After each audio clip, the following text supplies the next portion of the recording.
Hi, welcome to the Sifu Mimi Chan Show. Thanks for joining the conversation.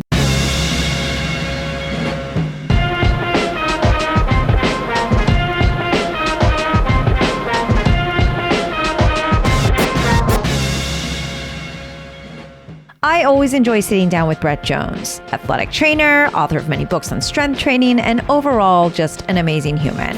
In this episode, we dive into what it takes to stay consistent for the long haul, how to reinvent yourself at 54, and the many types of addiction that plague us.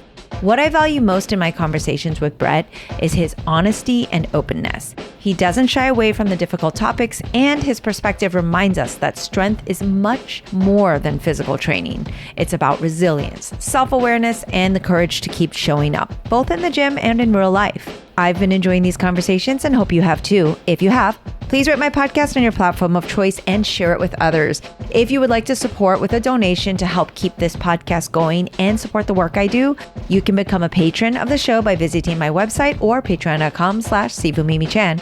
For comments or suggestions, reach out on social media at SifuMimiChan. Now, on with the show. Hello, Brett. Nice to see you. Well, thank you, Mimi. It's great to be back on and have the chance to chat with you and your audience again. So thanks for having me back. I need to have you back on more frequently. I'm going to do the same thing I do with our actual mutual friend, Coach Dan John, which is I just have like a quarterly recording because he goes check in with me quarterly, and we'll do our chats. And so I'm like, I need to do the same and kind of bug you. But I have to admit to the audience, I've been so lucky to see you more frequently recently because you have been helping me be able to keep moving correctly and without pain. And so I've been very fortunate to get coaching by the great Brett Jones. And so it's nice to be able to see you so often. Absolutely. It's been great to have the chance to work with you, in that capacity and to really start to, hopefully dial things in and, been working with Oscar for a while and he's certainly, worked through his path and journey with some of the Strong First certs and getting his training dialed in. And, so yeah, it's just been great to have the chance to work with you and, taking that, again, just kind of movement-based approach. Let's put the first things first and, get things squared away. So how are you feeling? Since 2 days ago, actually much better. I did do my workout this morning and, so it's what's really been nice about kind of making this decision to go, okay, I'm going to put my health first. I'm going to take time for myself, which also means I need like a true guide to take me through this process so that I'm not just in my head and I can just kind of turn off me trying to assess myself or, and just having kind of an expert at it. And I always emphasize this to people that, if you want to really improve, you have to have like a coach or a guide or somebody with you, whether it's mental health, whether it's physical health, whether it's dance or anything that you want to do, especially movement based. I think it's so important. And people think, oh, you're a Sifu. Like, why would you need a trainer? I'm like, well, I still have a Sifu. My dad still is my teacher. And so it's so unintuitive sometimes for people to think, people at your level, and people at my level and what I do, like, oh, wait, you have someone coaching you or helping you. And when they find out Oscar has a coach, I'm like, well, we all need help. So it's interesting. But yeah, you've been absolutely incredible. And so I just feel super, super fortunate that you were willing to take me on in my decrepit state now. Oh, please. Yeah. I think it's interesting because on the one hand, as a Sifu and somebody that teaches others, this is a different style of training, right? Like even for myself, if I was to take on a martial art, I'd be coming to you so that I could learn, how to do that. I don't know everything. In fact, there's probably books that have been written on the many things that I don't know, and or about the many things I don't know. And so I think that, acknowledging, I wouldn't try to do my own taxes. I'm not a tax accountant. There's no way that I would take that on. And for most people, that's true, right? Every now and then you have somebody that's just your classic W-2 employee, and they're going to All they got to do is put the numbers into TurboTax and boom, or whatever service you use, and boom, you get your tax returns and everything works out great. For most people, you got an accountant. You got somebody that you're working with. If you're doing finances, you have somebody that's helping you with investing. If you're in a medical situation, you get a doctor. But for some reason, when it comes to fitness, people think, well, I can do that. It's not that hard. I'll go ahead and just take care of that myself. Well, one of my favorite sayings, rationalization and opposable thumbs about it are the only things that separate us from the lower animals. So, we're able to talk ourselves into a great many things. But as people who have, tried to get fit and stopped, tried to get fit and stopped, and, they're kind of this back and forth, and then they just decide fitness isn't for them. Well, there's probably some boxes you're not checking. You're stopping either because it doesn't feel good. Maybe you don't enjoy it. Maybe something's achy, an achy owie pain problem. But in most of those cases, if you had somebody to set a baseline and say, no, do these three things first, then do these three things, and let's build this program appropriately, you probably have a different experience in getting fit. And I think the goal is to get to a point where you can manage your own fitness. But that's the goal, not where most people start. Yeah. What people don't know is that you've been, like you said, training Oscar for a while. And I usually am there eavesdropping and taking notes and all of that. But it doesn't mean I've been able to apply any of them until like you've had eyes on me. But one of the things that when on one of the many occasions of my eavesdropping during your sessions, I wrote down, I like to like just write down little quotes that I hear that resonate with me that I can either carry forward and be like, Brett Jones said this and da da da da, whether it's on a podcast or when I'm teaching, because coaching and teaching is kind of a blanket as well. Like the principles and foundations are often similar. But sometimes I also selfishly go, one day I'll corner him on my podcast again and ask him about this. And it's really interesting because I always say, I understand your lifestyle because you are taking on so much. You basically run the educational program for Strong First, which for our listeners that don't know what that is, it's basically kind of like the wall of a part of the fitness world. Like there's a specific system and you carry that forward. You make sure education is being taught correctly, safely, at standards and all of that. And so you said something like, it's difficult, or it is one of the things that you do is like balancing ruling the world and personal training. And one of the things I always say to you is, yeah, I don't really do that Instagram or any of that much. But when I do see is like all you ever do is have these amazing videos where you show like, here's my workout of the day. But even before all of that, you used to journal. I don't know if it's called journaling, but you would actually put your program of here's what I did today. Here's my workout. And you've kind of been really open about that. And I want to know how you balance ruling the world and personal training, because you seem to be able to have the ability of kind of putting yourself in a position where you're able to do both so well. And so selfishly, I kind of want to learn from that. But also, I think listeners could benefit. And my last thing before I throw it over to you is it's funny because, like I mentioned earlier, our friend Dan John, I talk to him and I always pick his brain. And he's like, well, I don't believe in discipline. I only believe in rituals and routine. And I'm like, oh, this is fascinating. And we kind of went down a little bit of a rabbit hole, but I didn't ask, but what about when that inevitable wrench gets thrown into life? Because I have rituals and routine, but my routine, as like you and I talked to today, I'm like, I don't know if I'll be on. I may have to take my sister to the hospital today. So that routine could get thrown off. So having said all that, I would like to kick it over to you to kind of share your wisdom as you always do. Well, it's interesting because from a training standpoint, when I've talked about this, people, I don't know, take it a bunch of different ways, but like I don't have a goal. Like I train because I enjoy training. I want to see what the next session brings. I want to see if I can do this better. I want to see if I can, what is this thing that I made up to do today how is that going to go? So I don't have a goal. I train because I want to train. I enjoy training. And that's my goal. That would be my wish for everybody from a training standpoint, is to get to the point where you train because you enjoy doing it. and there's memes and, exercise is not a punishment. It should be a more joyful exploration of what your body can do. And, so that sort of mindset, I think, is first and primary. Number two is, life is going to happen. But the great thing about training consistently is it allows for life to happen. You're going to miss training days. Like, going to happen, right? That could be something comes up at work, something comes up with the family, something comes up, whatever happens, and you're going to miss training.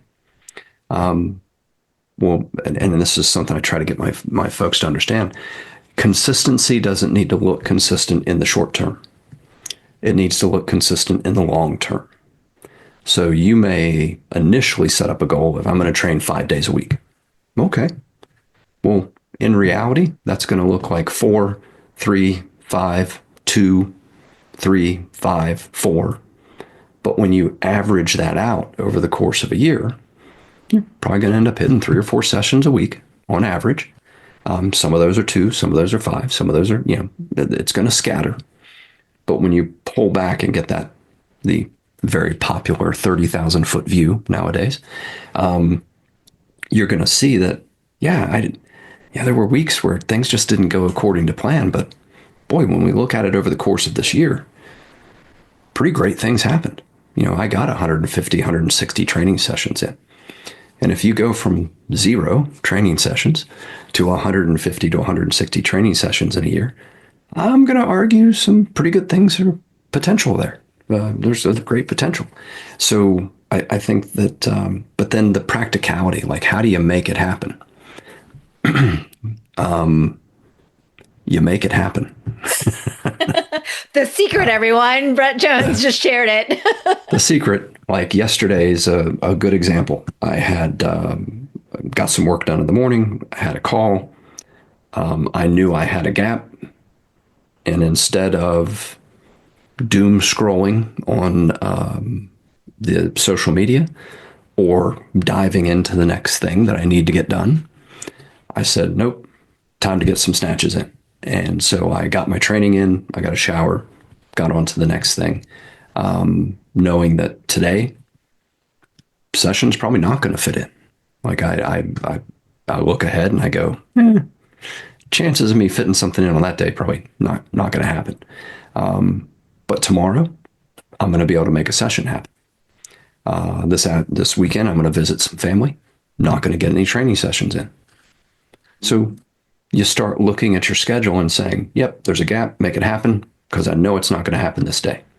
And then you become far less of a victim to your schedule and somebody that's taking control of their schedule. And does mean prioritizing yourself. It does mean setting aside that moment to say, nope, this is about me. And when I work with business people in particular, when they miss sessions, they're not getting their training in. The question I love to ask them is, what's something you're never late for? It never gets rescheduled. You're never late for it. Mm-hmm. If it's in the book, this is going to happen. It could be, a client call, whatever it is. So, okay, well then you need to show up on your schedule. Even if you put yourself in as a different person, you have a call with, client X during that time, so that the schedule's blocked. Like it's the opportunity's there. You can make this happen. But not if you just leave the schedule open to life happening. And I work with people that are parents, and kids have got to get to school, kids have got to come home, there's things that go on, kids get sick, like it's craziness. Mm-hmm. Right? But at 7 a.m. before everybody else is up, there's an opportunity for that session to happen. Mm-hmm. Are you going to, and not all the time, again, consistency in the long term, not the short term. Are you going to plug that in and make it happen? In the end, you got to want to do it. Yeah. Yeah. I mean, and that's, pardon me, I realized a long time ago that kind of force of will is, yeah, I mean, if you're waiting for somebody to hand you an opportunity, cool, keep waiting. Um, Otherwise, probably got to put the work in. And there's an old, I can't remember who said it, but it's a funny thing. The harder I work, the luckier I get. And so do you want this to happen or not? And then I think if you're having trouble making it happen, well, then the next question is, well, why? Mhm. Why hasn't this become important enough? My master's is in drug and alcohol rehab, rehabilitative sciences. It's not physical training. So Mm. when you talk about addiction, you're talking about something that's pretty serious, and a shockingly small percentage of people find recovery in addictive situations. It's Yeah. it's tough. Lives get ruined, bad things happen, all of this stuff. So you'd think that, obviously something's going wrong in my life, so obviously I'm going to make a change. No, but it's this incredible sliding scale. For Yeah. some people, and specific to, let's talk about the addiction thing for just a minute. For some people, they lose that first job and they're like, "Oh my God, I got to make a change." Boom, pop, pop, pop, pop. Some people, they're the doctor walks in the room and says, "You can quit drinking and live, or you can keep drinking and die in 3 months. Choice is yours." And then that's the moment where they decide, "I'm going to do it." Mhm. And then you got people that are still smoking while they're on oxygen, dying Yep. of COPD and emphysema or lung cancer, and they're still smoking because Mhm. they've hit the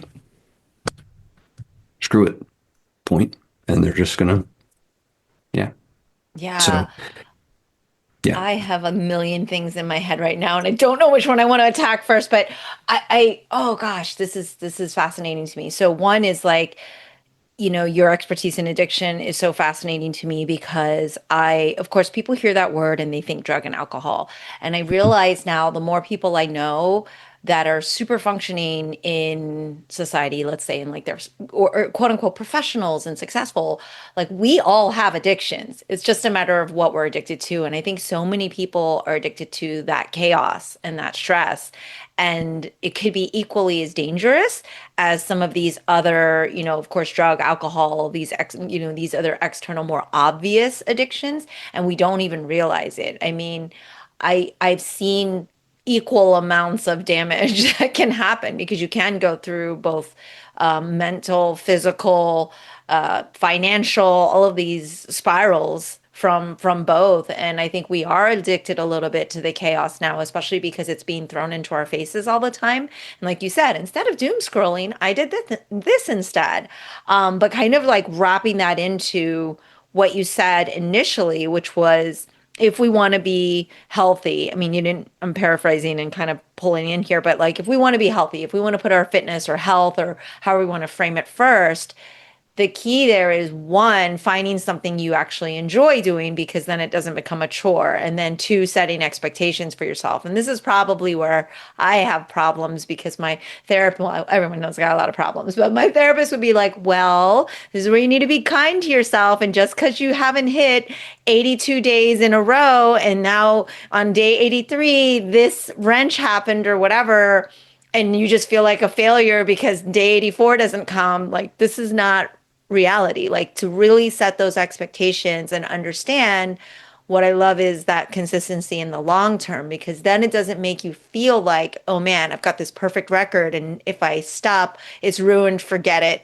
A lot of people like me are like an all or nothing. I'm all in or forget it, right? It's like it didn't work or you're just so discouraged. And so yeah, I mean, I'm loving that consistency in the long term reframe. That really speaks to me. But I would love to kind of pick your brain a little bit as well, since you have that master's in addiction and everything, because I know that I'm sure you have worked with people with actual addictions to said Mhm. things that we discussed. But what's your kind of bird's eye view or overview of just like over the last several decades of working with people with that, wow, equally as problematic or even more prevalent than those not quote unquote common addictions, but the ones that we think of. What have you kind of seen that's like, wow, this is lately the trend of this is what humans have been addicted to, or that you've had to kind of utilize your skill set to go use that training of like, oh, let me apply my ability to help people through this and use it for something that maybe people aren't thinking of as an addiction. S- Slight left turn first, and then Sure. we'll Love come it. back to the idea of what we're addicted to, what we might not realize it.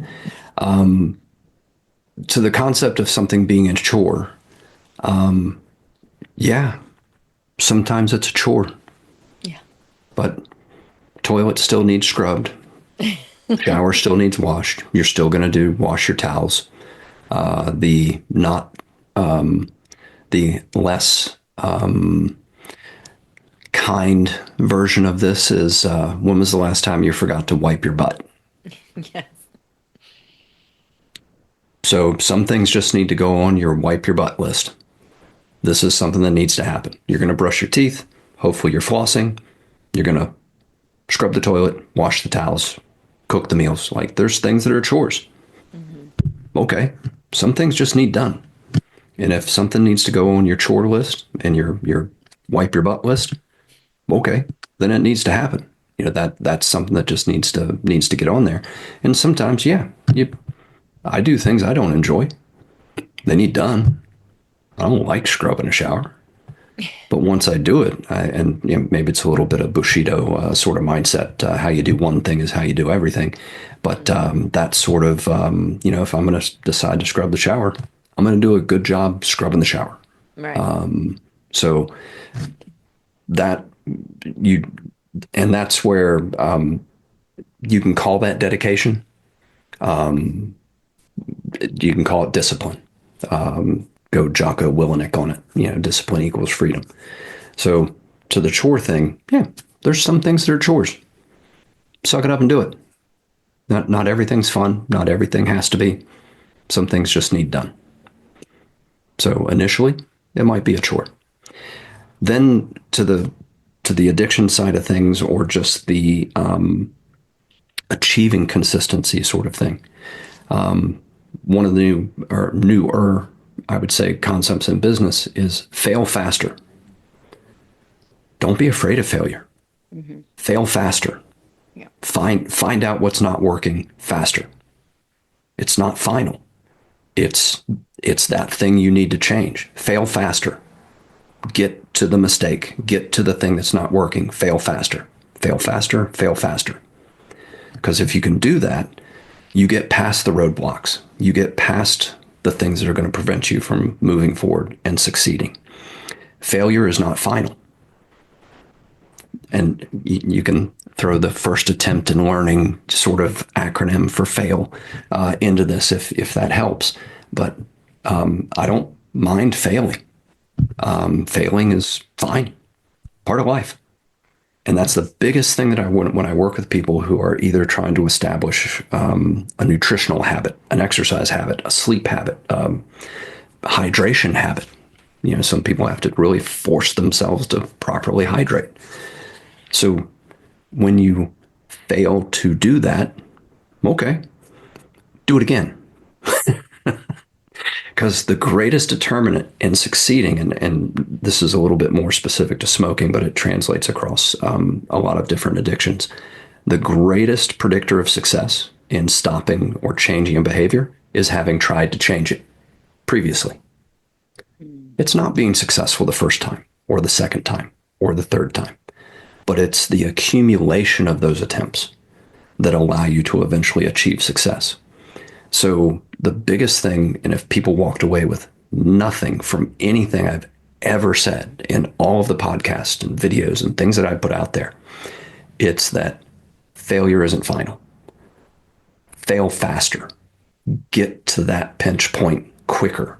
Find out what needs to be done differently. Fail faster, fail faster, fail faster. Get there.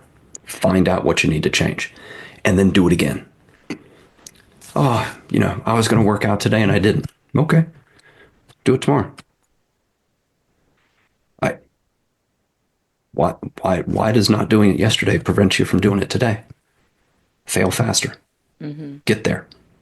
And I think and then when you come into the idea of what we're addicted to, boy, an easy target is, social media. And a lot of addictions become that insidious thing that we don't even, it's the Febreze effect, right? Things you've gone nose blind to. Well, there's things you've gone habit and behavior blind to because I'm just doing this. Mm-hmm. I'm just checking social media.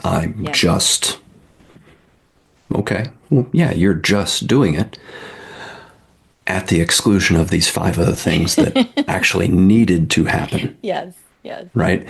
And so that's where a friend, a counselor, a mentor,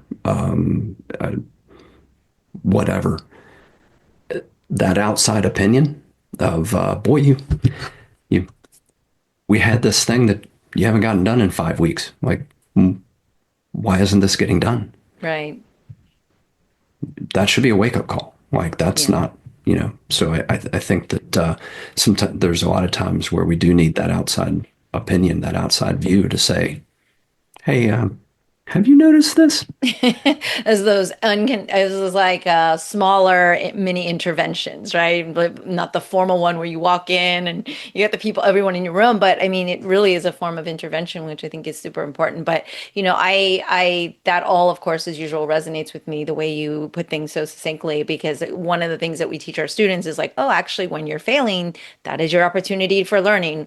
When we fail, that is our moment of learning. And as an educator, I know that is definitely a principle that you kind of emphasize and everything. But I do really love where you mentioned as well, like your chore list or the wipe your butt list, because people presume that Oscar and I love to work out. Like, oh, well, obviously you guys love working out. I was like, okay, I do love kung fu, but people think that means I get to like grab my sword and do cool things all the time. I'm like, my kung fu basics, I wouldn't say they're fun. They're fundamental, right? And they're essential, but they're not fun. But that is what I've committed to doing daily because the the motivation is if I don't do those things, the way I feel, the injuries I get, the pain I have when I wake up is greater than my dislike or the chore of doing the exercise. So sometimes it has to be a risk to benefit thing. And as you get older, you get away with a lot less, right? So in my 20s, I could just do the fun things of kung fu or even strength training. Like I just want to do the fun parts and make me, feel like, oh, I did this one movement and it feels good and I'm able to do it.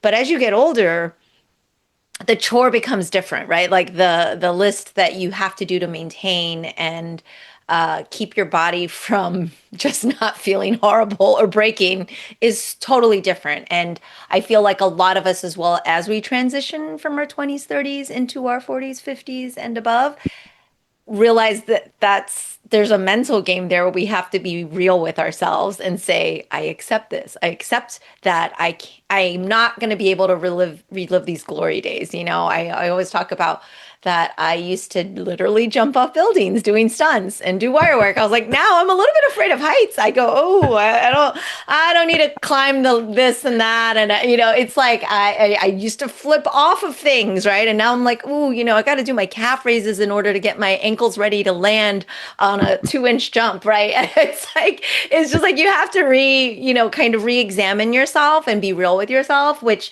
kind of leads me to my next subject that I'm really excited to hear about because you are taking on a new venture in your life. You're switching directions, which is super brave but super exciting, and it's always an amazing thing when we're sort of reinventing ourselves, as you want to, however you want to phrase it, or just kind of like taking your life plan and going, oh, I'm going to shift and I'm going to try new things or different things and make changes that are better for us and that fit in. And I'll let you share with our audience what that means for you. And Yeah. because you have been in, the type of education and the position you're in for so long right now. And you're about to make some big changes, Brett Jones. Yeah. So But one by thing the time this first, releases, you have made those changes. correct. One thing first, at a certain point, you embrace your used to couldness. I used to could do quite a few things, and I'm glad they're on video. Every now and then, this video from 2007 will resurface, a strongman show reel from being at a certification in Denmark. And, I'm juggling the 48 kilo and I'm, bending the red nail, closing the number three and, doing some different things. And, anytime it comes up, it gets a lot of shares, gets a lot of views. And I'm like, I'm glad it's on video Yes, I because feel that. because that ain't happening anymore. I'm, as the old saying goes, I'm as good once as I ever was, but I'm not, I'm not as good as I once was, but I'm as good once as I ever was. So yeah, at a certain point, you just embrace the used to goodness, I'm happy with what I can do now, Yes. and feel good about my training and what I can teach. And segueing into changes and things like that. I think that, especially, even though at 54, I certainly feel great, young. The number just is weird to me. But, usually career changes and, progressions and things like that happen. You get settled in and you just figure at a certain point, this is what I'm going to be doing for a while.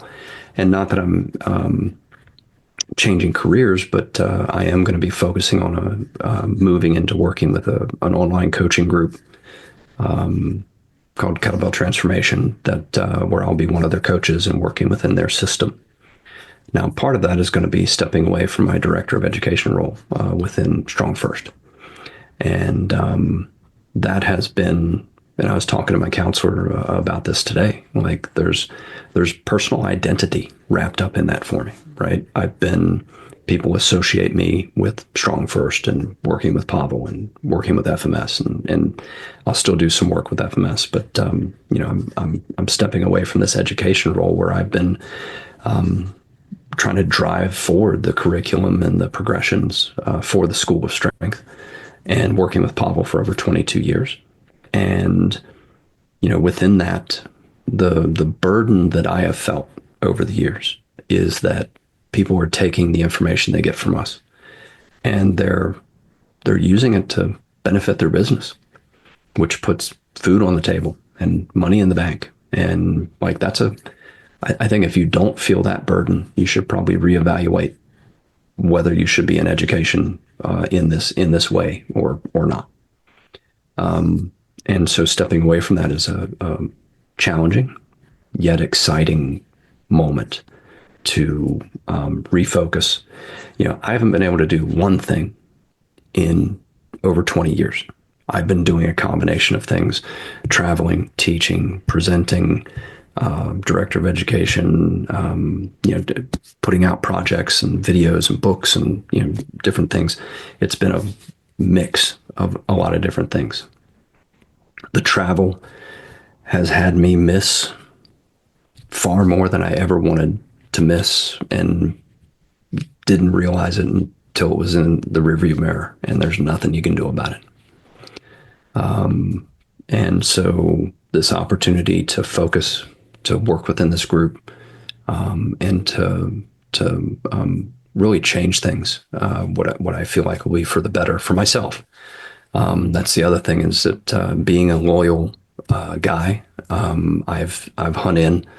When you trace the history of things, nobody's been in this with Pavel longer than I have. And I've hung in there, been through a lot of different changes. People have come and gone over the years, and I've been one of the consistencies, and I'm grateful for that. my work with Pavel and Gray and everybody has provided opportunities that I can never repay. I hope that the work I've done and the success we've had has been repayment enough. But it's also time to say this is going to be a good decision for me, my family, and it's time to move forward. So Yeah. Is it scary? yes, 100%. Hmm. I'm courage is, moving forward in spite of fear and hesitancy and everything else. People think that courage is, the absence of. It's not. It's it's moving forward in spite of. And is it scary at 54 to take on this thing which may or may not work out? Honestly, that's the reality. Anytime you get into some of this stuff, is the potential there? Yes. Could it not work out? Yes. Is that scary? Yes. Am I doing it anyway? Yes. I love all the So, yeses. so yeah, and that's I think harder to do as you progress up in years, and you want to hit a point where you can kind of settle back, not push so hard. And certainly if I was 70, we'd probably be having a different conversation. But We will have a conversation when you're 70 as well. So it's I'll have to not write that down some questions for the it's not future. that far away. Oh, come on now. It isn't. Like I look at it now and I'm like, that's 16 years. That's it. Yeah. Like Less I've been than in, Cam's age. Like, right. I've as of next year, I will have been back in Pittsburgh for 20 years. yeah, And I'm like, how did that happen? I know. Because it's not that long ago that I was in San Diego. It's not that long ago that X happened. I'm 5 years out from cancer. Like it's just the way things just keep going. It's amazing. Yeah. So yeah, it's exciting, scary time, but and I've never been one of those horror movie people for whom being scared is like the thing that really works for me. Right. We all know you're an 80s movie person. Yes, Everybody knows this. if anybody wants to go We with have podcasts on that already. Next one, we'll strictly just do movie coverage so we can keep it light. But yes, Roadhouse so, Rules, you're definitely not, you're definitely getting a supercharge out of this feeling. right? But it's again just doing it despite it of it, acknowledging that it's there. But I think moving forward is the big key, and that's yeah. So it's an exciting time, scary time, but yeah, it's and fortunately the thing I'm going into. I mean, it's kettlebell transformation, right? I mean, I know a thing or two about You it. kind of know a little bit about it. So the Smidge, content isn't scary. The life change is what's scary. correct, Right. Because correct, like, you can do and the position. It's just like, will this all work out the way you are thinking? and I've got a lot to learn. I'm not I'm being brought into a team, and Mhm. I need to join the team. Right, right. There's A things that I different, need. Yeah, I'm not on top of that situation. I am yeah. part of the team, so I Yeah, need you're not the to main decision maker. You're kind of like, okay, what is someone else's vision? But there's a execute. little bit of relief that goes with this, yes, because Sure. there's so much weight in the position you're in now. And like you said, there's a burden, but it can be very positive because, of course, you are changing lives, doing so much for so many people. But there's a bit of a weightlessness to, I'm here, let me know the what do I need to do and execute. Yeah, there's a bit Yeah. of like, oh, it may allow for some different things in your headspace as well as physical space and time. Exactly. So that's another thing that I'm excited about. This group is successful in ways that I've never been. They approach things in ways that I don't. I'm excited to learn that. I'm excited to help people within this new platform and to move forward. So it's I think we're failure isn't final. Changes are going to happen. You're going to have to move forward and not miss the not miss the opportunity, I would say. Yeah. I love, I specifically asked you this question because I knew you would answer it so candidly and openly as you often do with me when we have these conversations, because I feel like, particularly, not that women don't need to hear the messaging, but I feel like a lot of our young men out there need to see a very, what they perceive as strong, leader, dedicated, physically strong, but also mentally and emotionally strong man admit to being scared, and that is a strength in itself. Because I see, as an educator, a lot of our youth, and I mean that from like elementary age all the way through our teen boys into our young adult men. And I feel like there's just a little bit out there that's saying like this, I'm going to be macho, nothing scares me, I'm so strong, nothing can touch me kind of mentality. And it's super damaging to the future generations. And I really appreciate that you can share that, oh yeah, I'm afraid of something and that's okay. And that we can kind of take our feelings and have feelings and emotions, and that's a strength in itself. So thank you for sharing that. I think it's important. A lot of people really look up to you. And yes, probably part of it might be watching that video of you tossing around the 48 kilos, and even the ones you are doing now. And it's not at your age or anything. This is for like any normal human. The things you're doing now is still quite a feat of strength. You know that. But you have put in the work. Right. I mean, that's I don't put anything out there as in a braggadocious, Performative. Yeah. sort of way, performative way. It's just this is just how I'm training, and for but yet I saw somebody the other day is doing my iron cardio workout with the 48 kilo, and I'm like, damn, that's really good. Holy mackerel. I look at Sven Rieger, not only lifting the Denny stones, but doing snatches with double 40 kilos, pressing the 52 and, all of these things and doing it well. Like, it's not like, I see some people moving some heavy weight around and it lacks some precision and some Yeah. skill. It's with high skill. Like, it's really impressive. And I've never sniffed that. I've never snatched double 40s, even once. So, there's a lot of people out there that are stronger than I am. And, I think that, just, I'm just putting my training out there as a way to say, this is what I'm doing. What it looks like for you is going to be what it looks like for you. And I think that, the acknowledgement, of I have a counselor. I work on my mental health. I'm afraid. I have times. I'm not a imposter syndrome person. That's not my particular thing. But I certainly have times where I'm like, I could do this better.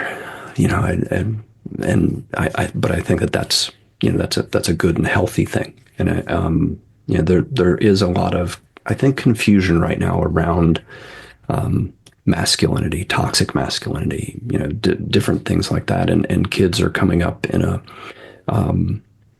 our young people are coming up in a confusing time.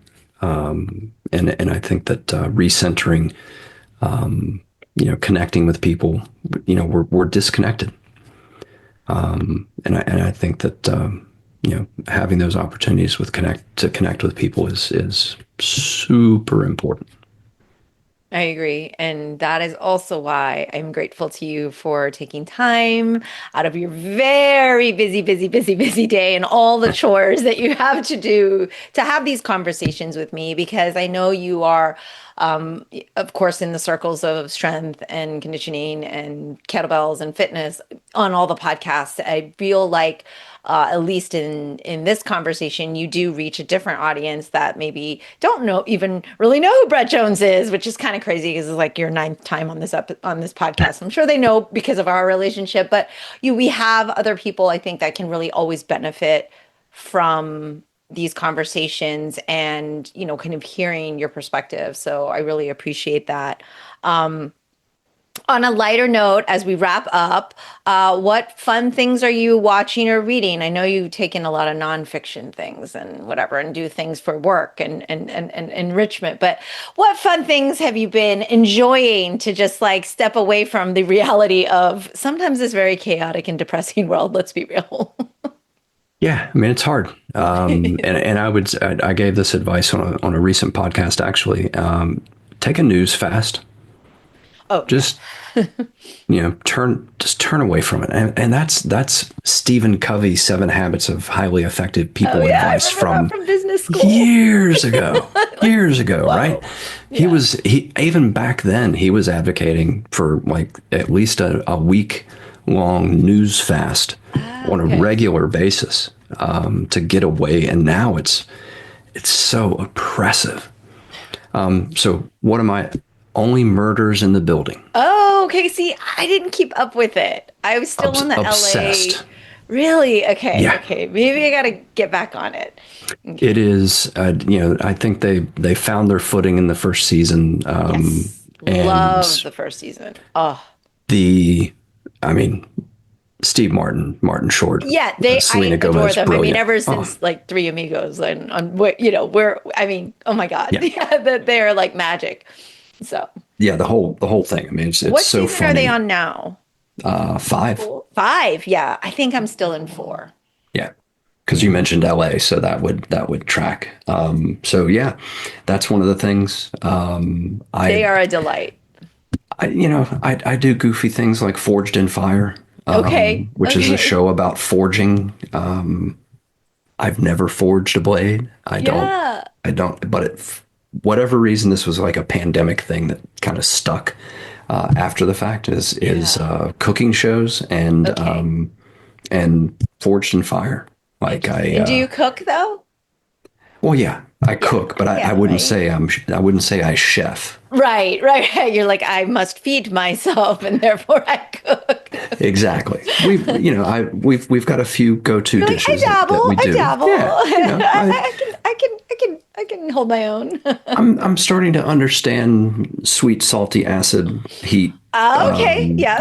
sort of Yes. combos, and Good. Love trying it. to trying to do a little bit more. But yeah, I mean, cooking shows are fun. Now, some of them are competitive cooking shows, Yes. and Yes. one of the things that I love, and Alone, which is a reality show about people being dropped off in the Oh, wilderness. my cousin was super addicted to that, but I'm not as I mean I watched Bear Grylls back in the day, but like yeah, she was super addicted to that one.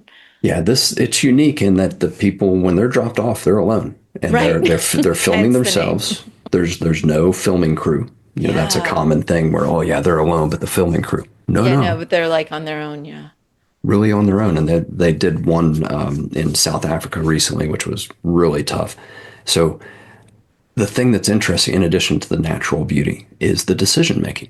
Yeah. Like how they process this environment, their skills, the things that they're able to innovate and create. In the cooking shows, same thing. Like you give them these whammy ingredients that do not go together, and they somehow create a delicious dish. Mhm. And in forging, like you're given this either difficult forging technique, or you're given this wrinkle, and then there's decision making that you're going through. Pardon me. For me, that's like that. What I'm watching more is the decision making. Like I think it's just fascinating to see how these people are processing this situation and deciding to do X instead of Q. And it's and now I think I understand bladesmithing and forging, and which is just hilarious. Leave it to But Brett to string together an analysis of how forging, blades, cooking, and the Survivor show of Alone all have something in common. And this is like, I love it. So you could be alone, forging your own blade and cooking in the wilderness if you had to, I guess, at this point. I've said this every time we watch Alone. I'm dead in 5 days. Oh, I'm like, I'm sorry. Where's the closest 5-star hotel? Like, I don't do nature. I'm so allergic to nature. I would just. Where's the bathroom? Yeah. Oh, yeah. Oscar and I have been quote unquote hiking, and it's just, yeah, not fun for me. It's not my thing. It's just not my thing. I've tried. I wanted it to be. I enjoy seeing nature. It's being in nature that's a problem. Yeah, I'm more of like the first Madagascar when the giraffe is running through the jungle for the first time. And nature, it's all over me. Get it off me. Yes. This is me. Oh my God. I that really resonates. But this is why they have shows where you can feel like you're a part of this and like, yeah, I can forge now and I'm, chefing and all of that. But yeah. Yeah, I don't take myself towards the delusion of thinking I can actually do these things. I know. But it is fun. But you kind of understand it. At least you can speak the language because it's like learning a new vocabulary when you watch these type of shows. It is amazing how quickly you start to armchair quarterback because, somebody will be, forging, a blade and it's like, oh yeah, look, temperature's not right for that to start, drawing that blade out and that's going to have some weaknesses in it. And God, how could they make that mistake? Yeah, it's amazing how quickly you're like, yeah, I get this. Yeah. But see, you have the self-awareness to realize like you having that dialogue is like a little bit absurd because like were you actually on the spot doing it, your decision making would be completely different, obviously. Well, I'd have caught myself on fire by now. Like I'd be, EMS would be trying to save me. It's really these things are and actually there's a forge barefoot forge I think here in the area that does some forging classes. So that's something that I'm gonna do because Oscar and I have talked about that whole like making your own blade. There's like those Japanese or like a chef's blade because I like cooking and it's like this romantic idea we have that we're gonna go to this course and forge our own blade and blah blah blah. But I don't know if it'll ever really happen. It's amazing. It really is. I think that there's great potential there. So yeah, those are some things that are kind of like not at all related to what I do, professionally that I enjoy. I think that having those diversions and just being able to kind of let go of the other stuff, I think that's important as well. 100%. Well, I will allow you to either get back to your chores or go enjoy one of your episodes of something enjoyable while snacking on something delicious and just, enjoying life. But congratulations on your new venture, on this reinvention of Brett Jones. We'll title that podcast, The Reinvention of Brett Jones. But it's always really a pleasure to talk to you and learn from you. And I appreciate your friendship and you just coming on and hanging out with me for an hour. I love that. Thank you so much. Always grateful for the opportunity. Thank you. All right. Brett Jones, everybody.